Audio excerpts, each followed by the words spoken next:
Para começarmos a entender o SCP-3812, primeiramente a gente precisa entender a teoria do Dr. Scranton.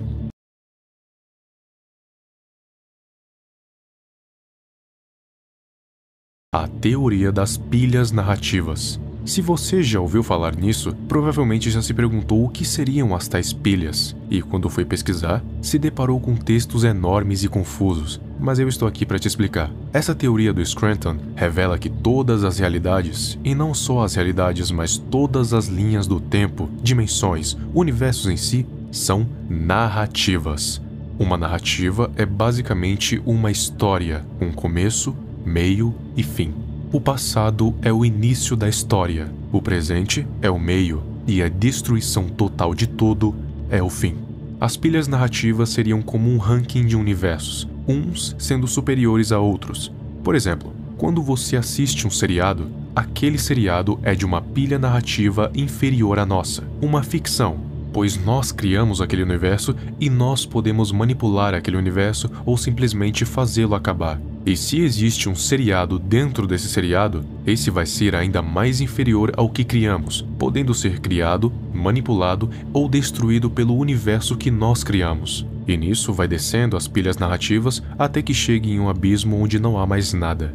E mesmo que haja um multiverso, se esse estiver em uma pilha narrativa inferior, não passa de mera ficção. Se o autor quiser, ele detona o multiverso como se não fosse nada, pois ele está em uma pilha narrativa superior. Isso vale para cima também. A nossa realidade pode ser simplesmente uma ficção da visão de alguém superior a nós, nos assistindo o tempo inteiro sem que façamos a menor ideia. Podemos ser algum tipo de show na televisão de algo acima da nossa pilha narrativa, e esse algo superior pode ser apenas ficção na visão de algo mais superior ainda, e isso até chegar em um topo.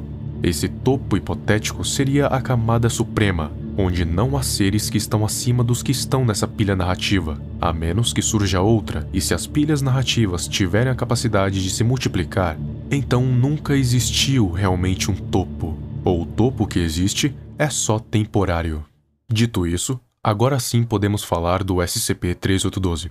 Ele era apenas um humano comum chamado Sam Howell, que especula-se ter morrido em 1996, e o SCP-3812 foi visto saindo da sua cova. Agora, não se sabe se o SCP-3812 é o Sam Howell ou algo surgido a partir do corpo de Sam Howell, que tem as lembranças, memórias e personalidade, mas que não é ele. Afinal, ele muda de forma praticamente a todo momento e já nem sabe mais como era antes de morrer. A Fundação aceitou que conter esse SCP é impossível, afinal, ele é um exímio dobrador da realidade. Então, qualquer tentativa que a Fundação fizesse de tentar contê-lo é inútil. Afinal, essas tentativas podem ser facilmente apagadas da realidade como se nunca tivessem nem existido. A tarefa de localizar ele já é algo muito difícil, porque ele pode estar em qualquer lugar do mundo, e até em dois ao mesmo tempo. Para tentar localizar, a Fundação usa o sistema de Helm que o Dr. Scranton criou para localização e neutralização dos dobradores da realidade. O Helm é um número, um valor, e esse valor é baseado na força da realidade de um local. É um conceito difícil de entender, mas a analogia que normalmente usam é: pense no universo como um deserto, e a realidade como a areia. Quanto mais areia em uma parte do deserto, maior é o valor de Helm, que no caso é a força de realidade. Se alguém mexer nessa areia, o valor de Helm vai ser alterado, e assim deixando um rastro. Geralmente os dobradores da realidade emitem um nível de Helm muito mais alto que o comum, e isso revela a sua localização. E para que a Fundação consiga neutralizar os tais dobradores, eles usam as âncoras de realidade Scranton, ou SRA, que são máquinas produzidas pelo Scranton que mantêm o nível de Helm em um valor constante, assim impedindo que a realidade seja alterada e garantindo que o dobrador fique impotente.